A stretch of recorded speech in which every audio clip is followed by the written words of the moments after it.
শুভ সকাল আমার প্রিয় পরিবার, তোমরা সকলে কেমন আছো?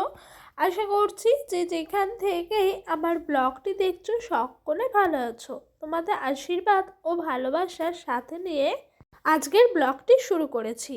আজকে হলো মঙ্গলবার আর এখন বাজে ঘড়ির কাঁটায় ঠিক সকাল 7টা।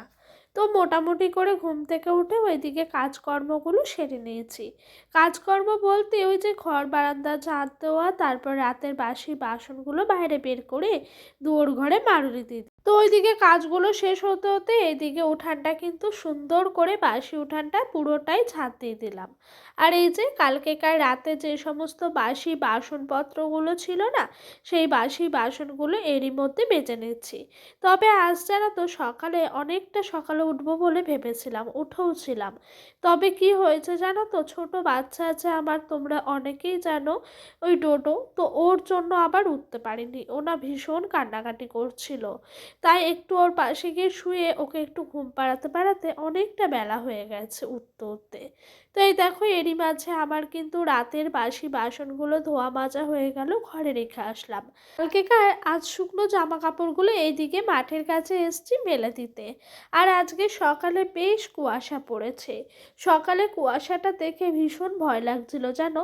ভাবছিলাম যে সকাল সকাল এত কুয়াশা, বেলার দিকে আবার রোদ্দুর উঠবে নাকি।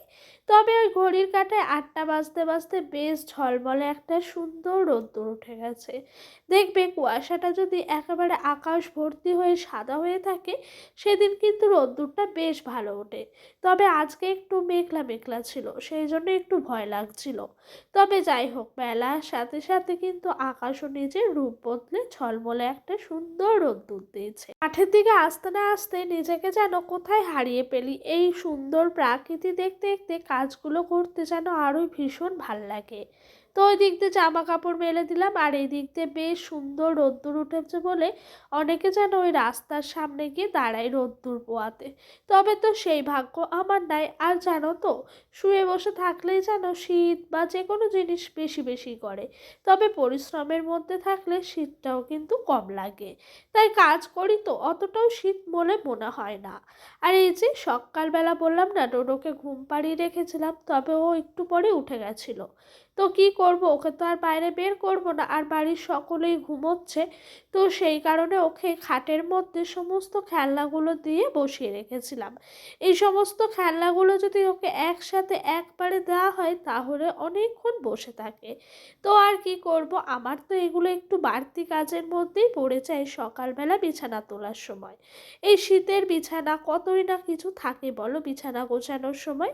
তবে আর কি করব, ছেলেকে ভালো রাখতে গেলে নিজেকে তো একটু কষ্ট করতেই হবে। কষ্ট বলতে আর কি, একটু পরিশ্রম বেশি। যাই হোক, ওইদিকে বিছানা বিছানা তুললাম, এইদিকে আবার অনেকটা বেলা হয়ে গেছে রান্না বসাতে বসাতে। সকালে একবার রান্না খাওয়া হলো, বাসনপত্র ধোয়া মাজাও হলো। আর এইদিকে এখন বসিয়ে দিয়েছি দুপুরের রান্না। তো এই যে ভাত হয়ে গেল, এরপর কড়াইয়ে তেল দিয়ে দিয়েছি। আজকে রান্না করব সর্ষে শাক ভাজা। তো শ্বশুরমশাই সর্ষে শাক নিয়ে এসছে জানো। আর ওইদিকে শুকনো লঙ্কা ফোড়ন দিলাম, রসুনগুলো বেশ দিয়ে দিয়েছি, কয়েকটা বেশি করেই কোয়া। তবে আজকে আর সর্ষে পাতা বাটা করব না, একেবারে আজকে শাকই করব। আর তেলটাকে একটু নাড়িয়ে দিলাম যাতে ভালো করে খড়িয়ে যায়। তো খুব সুন্দর করেই খড়িয়ে গেছে জানো। আমার ডোডোর বাবার এই সর্ষে শাক ভাজাটা শুধুমাত্র ভালো লাগে না, ওই বাটলে পরে ভাজার পরে তাহলে আবার ভালো লাগে। তা আমি ডোডোর বাবা দুজনে অ্যাভয়েড করে গেছি এই শাকটাকে। তবে আমার শাশুড়ি মা শ্বশুরমশাই খেয়ে নিয়েছে। ওদিক দিয়ে শাকটা হলো, আর এই দিক দিয়ে ভাবছি এই যে ডালটা ঘরে গ্যাসে সিদ্ধ বসিয়েছিলাম, সেই ডালটা সিদ্ধ হয়ে গেছে। ওটাকে এখন বাইরে নিয়ে এসে ভালো করে ঘেঁটে নিচ্ছি ডাল কাটা দিয়ে। তবে এবার কিন্তু সয়াবিনের তরকারিটাও বসাবো। আর এখন বাজে ঘড়ির কাঁটায় ঠিক বেলা 12টা। আজকে রান্নাবান্নাটা যেন অনেক তাড়াতাড়ি বসিয়ে দিয়েছি। ওইদিকে রান্না হলো, আর হতে হতে আমার শ্বশুরমশাই একটু মাঠে গেছিলেন। তো উনি মাঠের কাছ থেকে এই যে ধনে পাতাগুলো নিয়ে এসছে। তবে ধনেপাতাগুলো কোথায় হয়েছে জানো? ওই যে সর্ষে ক্ষেত আছে না, সর্ষে ক্ষেতের মধ্যেও কিন্তু ধনেপাতা হয়েছে। আমার মনে হয় কোনো রকমভাবে কোনো বীজ পড়ে গেছিলো, তাই ওখানে হয়েছে। তবে ওই যে যেই জমিওয়ালা আছে মালিক, সে কিন্তু খুব একটা কিছু বলে না ধনেপাতাগুলো তুলে আনলে। কারণ কি বলো তো, এই যে ধনেপাতাগুলো তো উনি চাষ করেনি, শুধুমাত্র নিজের থেকে উঠেছে, সেই কারণে তো উনি তুলে নিয়ে আসলো। আর আমি ভাবলাম একটুখানি ওই সয়াবিন আলুর তরকারিতে দিয়ে দিই। জানো, এই নতুন আলু দিয়ে সয়াবিন আলুর তরকারি, ডিমের ঝোল, এগুলো খেতে বেশ ভাল লাগে, মন্দ লাগে না কিন্তু। আর এই যে উনুনের আঁচটা কতটাই গনগনিয়ে উঠেছে দেখো, কি সুন্দর আগুন জ্বলছে, তার মধ্যে টকবকিয়ে ফুটছে কিন্তু আলু আর ঝোল। কি করছিস এরই তুই? মধ্যে সয়াবিনটা দিয়ে দিলাম। গাড়ি অ্যাক্সিডেন্ট হয়ে গেছে? কি করে? হ্যাঁ, কি করে? কেমন করে? তাই? গাড়িটা তোলো, এবার তোলো বাবা, তোলো। আমি যেতে হবে না, তুমি পারবে, তুমি না স্ট্রং বয়, স্পাইডারম্যান। আজ মানসী বনু কমেন্টে বলেছেন, খুব ভালো লাগলো ভিডিওটা দিদি ভাই, আর তোমার পায়ে একটু গরম তেল করে পালিশ করবে, দেখবে আরাম লাগবে। মানসী বনু বলেছে ডোডো বাবাকে রোজ দেখাবে। তো এই যে মানসী বনু ডোডো বাবাকে কিন্তু দেখিয়ে দিয়েছি। আর ও সকাল থেকে এরকম করে সাইকেলটা নিয়ে খেলা করে আর পড়ে যায়, ও বলে অ্যাক্সিডেন্ট হয়েছে।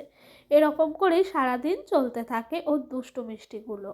আর এই যে আমার সুন্দর করে কিন্তু সয়াবিন আলুর তরকারিটা হয়ে গেছে। তবে জানো তো, সয়াবিন আলুর তরকারিটা দেখতে যতটা লোভনীয় হয়েছিল, খেতেও কিন্তু অসম্ভব সুন্দর হয়েছিল। আর এই যে এদিক দিয়ে মসুর ডাল টকবকিয়ে ফুটছে, আরেকবারও কিন্তু খুন্তি দিয়ে নেড়ে দিলাম। জানো তো, সংসারের সমস্ত কাজের দায়িত্ব যখন আমার মাথায়, তখন কিন্তু সংসারটাকে পরিষ্কার পরিচ্ছন্ন করে ভালো রাখাটাও আমার দায়িত্বর মধ্যেই পড়ে। জানো, 10-15 দিন আগেও কিন্তু এই কৌটো কাউটাগুলো বেশ সুন্দর করে পরিষ্কার পরিচ্ছন্ন করেছিলাম। তবে জানো তো, এই যে কাঠের উনানে রান্না করি, কালি ছাই এইসবে কিন্তু কৌটোগুলো একদম নোংরা হয়ে গেছে। তাই আজকে একটু সময় বের করে হাতে নিয়ে এই কৌটোগুলো পরিষ্কার করতে বসেছি। তবে এই মশলার কৌটোগুলো পরিষ্কার করতে অনেক সময় লাগে জানো। বড় কৌটোগুলো তো খুব সহজে হয়ে যায়, ছোট কৌটোগুলো করতে গিয়ে অনেকটাই সময় লাগে। তবে কি বলো তো, যতই কষ্ট হোক না কেন, পরিষ্কার পরিচ্ছন্ন রাখাটা আমার কিন্তু ভীষণ ভাল লাগে। তাই এই কৌটো কাউটাগুলো আজকে একটু রান্নার পরে পরিষ্কার করতে বসে পড়েছি। রান্না শেষ হতে না হতে আমি কৌটো কাউটাগুলোকে কি করেছিলাম যেন, সার্ফ জল করে ভিজিয়ে রেখেছিলাম। তো অনেকক্ষণ ধরে ভিজেছে, এতে করে কিন্তু নোংরাগুলো অনেকটাই ছেড়ে গেছে। আর ওই যে আমি বাসন মাজি তারের ছোবড়া দিয়ে ওটা করে না ভালো করে ঘষে ঘষে দিচ্ছিলাম, এতে করে গায়ে যে সমস্ত নোংরাগুলো লেগেছিল ওগুলোও কিন্তু খুব সুন্দর করে উঠে গেল।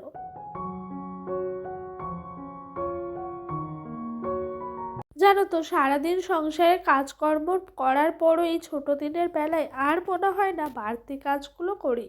তবে কি বলো তো, পরিষ্কার পরিচ্ছন্ন রাখাটা কিন্তু আমার ভীষণ পছন্দের। তার জন্য আমি সব সময় যতটা কষ্টই হোক না কেন পরিষ্কার করে রাখি। তবে এই যে এদিকে কৌটো পরিষ্কার করতে গিয়ে আমার ডোডো সোনার ভীষণ খিদে পেয়ে গেছিলো দুপুরবেলা। বারবার আমাকে ডেকে ডেকে বলছে, মা ভাত দাও, খিদে পেয়েছে। তো আর কি করব, ওকে স্নানটা সারার আগে উঠে কিন্তু ভাতটা খাইয়ে দিয়েছিলাম। তারপরে আমি স্নান করতে গেছি। মোটামুটি আজকে আমি ঘরে এসেছি কটার সময় জানো? 4টের সময়। মানে স্নান টান সেরে তুলসী গাছে জল দিয়ে ঘরে ঢুকেছি, আর খেতে নিতে আজ বেজে গেছিলো 4:30। তবে ডোডোর পাপা আসেনি, ও এলে আরও সময় লাগতো। কারণ কি বলতো, বাড়িতে দেখবে ছেলে মানুষরা না থাকলে কাজ কিন্তু অনেকটা এগিয়ে যায়। তবে একটা ছেলে মানুষ যদি বাড়িতে থাকে, কাজটাই কিছু মতেই এগোতে চায় না। ও না থাকে আরও তাড়াতাড়ি করে হয়ে গেল পরিষ্কার করা, স্নান টান। এদিকে আমি কৌটোগুলো উপর করে দিলাম, ভালো করে জল ঝরতে রেখেছি। আর এদিক দিয়ে ডোডোর স্নানের পর যে সমস্ত জামা কাপড়গুলো থাকে সেগুলোকে সার্ফ জলে ভিজিয়ে রেখেছিলাম। এখন এগুলোকে ধোয়া কাচা করে নিচ্ছি। তবে আমি জানো তো, আজকে এগুলোতে মশলা ভরবো না, কালকে একবার রোদ্দুরে দেবো সকালবেলা। তারপর যখন গরম হয়ে যাবে তখন কিন্তু রান্না, মানে দুপুরে রান্নার আগে আমি কৌটো কাউটাগুলো মশলা ভরে রান্নার দিকে নিয়ে যাব। না হলে জানো তো, ওই যে বাটি বাটি করে মশলাগুলো রেখেছি, এই ধরো জিরে, ধনে, তারপরে তোমার কালো জিরে, পাঁচফোড়ন, এগুলো সেগুলো নিতে ভীষণ অসুবিধা। অসুবিধা হবে, সেই জন্য আমি কিন্তু ভেবেছি কালকে দুপুরে রান্নার আগে এগুলোকে নিয়ে নেবো। আর আজকে অনেকটা সময় পার হয়ে গেল ওগুলো পরিষ্কার করতে। জানো, যখন পরিষ্কার করতে লাগি তখন মনে হয় এক ধার দিয়ে একেবারে সুন্দর করে পরিষ্কার করব। ওই আধ খাপচা কাজ আমার পছন্দ হয় না। অনেকেই দেখি একটু পরিষ্কার করে রেখে ধুয়ে রেখে দেয়, তবে আমার ভাল লাগে না। মনে হয় পরিষ্কার যখন করব পুরোটাই সুন্দর করে পরিষ্কার করব। চলো, কাপড় জামাগুলো কাচতে কাচতে তোমাদের আবারও একটি সুন্দর কমেন্ট পড়ে শোনাই। অসীমা দিদিভাই আমাকে বলেছেন, এটাই শ্বশুর বাড়ির নিয়ম, যতই করো কারোর মন পাওয়া যায় না। আর তোমার মতন ভালো মেয়ে আজকাল দেখাই যায় না। আমার হাজবেন্ডকে তোমার কথা বলি, তোমার মতন বউ যেন সব সংসারেই হয়। খুব ভালো থেকো। সত্যি কথা বলতে 4 বছরের বিবাহিত জীবনের সংসারে এসে আমি এই কথাটাই বুঝেছি, যতই করো না শ্বশুরবাড়ির লোকেদের জন্য কখনোই তাদের মন পাবে না। তাই জানো তো, সবশেষে আমি খালি মন পাওয়ার আশাটা ফেলেই দিয়েছি। আমি যেন এখন ভেবে রেখেছি যে যত যাই হোক না কেন, কারণ মন পাওয়ার আশা আমি করব না। আর আমার যতটুকু কর্তব্য দায়িত্ব আমি এই সংসারের জন্য আমার সবটা দিয়ে করে যাব। তার সাথে যদি আমি কোনো খারাপ কাজও করি, অবশ্যই ভগবান আছে, সেও কিন্তু আমার সঠিক বিচার করবে। আর হ্যাঁ দিদিভাই, তোমার কমেন্টগুলো সত্যি পড়ে আমার অনেক ভালো লাগে। আর তোমার এই সুন্দর সুন্দর কমেন্টগুলো যেন আমার বরকেও একবার করে আমি পড়ে শোনাই, ও একটু মুচকি হাসি দেয়, তবে কোনো রিপ্লাই পায় না। সত্যি বলতে তোমার এই মতামতগুলো আমার ভীষণ ভাল লাগে জানো। তাই তো তোমার যখন কমেন্ট আসে না, খুব মন খারাপ হয়ে যায় জানো। যাই হোক, কথা বলতে বলতে এই দেখো ওইদিকে আমার ভাত খাওয়া হয়ে গেল। ভাত খাওয়ার পর ভাবলাম বাসন কটা মেজে এই জামা কাপড়গুলো ভাঁজ করে নিই।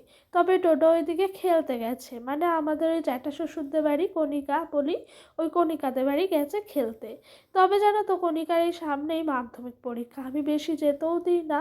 পরীক্ষা যেহেতু, একটা বাচ্চা গেলে পড়ার অনেকটাই ডিস্টার্ব হয়, তবুও চলে যায়। কি করব বলো, যতই চোখে চোখে রাখি ও কিন্তু চলেই যায়।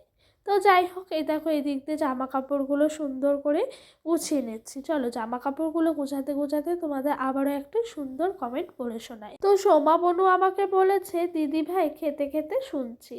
সত্যি কথা অনেক ভাল লাগলো তোমার এই কমেন্টটা পড়ে। তুমি শত ব্যস্ততার মাঝেও খেতে খেতেও আমার কমেন্টটা শুনছো, যে সত্যি অনেক ভাল লাগলো গো। আর এভাবেই তোমরা সকলেই আমার পাশে থেকো। এই দেখো ডোডো প্রত্যেক দিন সন্ধ্যাবেলায় পড়বে, পড়ে ব্যাগটা একদম রাখবে না ঠিক জায়গায়, তো আমি রেখে দিলাম ওই গাড়িটির ওপর রাখা থাকে বলে। আর এই যে এই জায়গাটা যে আমি সারাদিনে কতবার গোছাই বলে বোঝাতে পারবো না। আমার ডোডোর ওর বাবার যখন যা প্রয়োজনীয় জিনিস হয় হাতের কাছে থাকে, ছুটে ছুটে নিয়ে সেগুলো কাজে লাগে, তারপর আর গুছানো হয় না। তাই আজকে এই সন্ধ্যাবেলার সময় একটু ভালো করে গুছিয়ে রাখছি। রাতের বেলা কেউ অতটা হাত দিই না। তবে এই দেখো হাত দিতেই দেখি গুছাতে গুছাতে চিরুনিগুলো একদম নোংরা হয়ে গেছে। ভাবছি চিরুনিগুলোকেও একটু পরিষ্কার করে নেবো কালকে একটু সময় বের করে। তো বন্ধুরা চলো, ভিডিওটা এখানেই শেষ করলাম। তোমাদের কেমন লাগলো অবশ্যই জানিও। যারা নতুন বন্ধু আছো তারা সকলেই পাশে থাকবে, আর যারা পুরনো বন্ধু আছো তারাও পাশে থেকো। আজকের মতো এখানেই বিদায় নিলাম, সকলে ভালো থাকবে।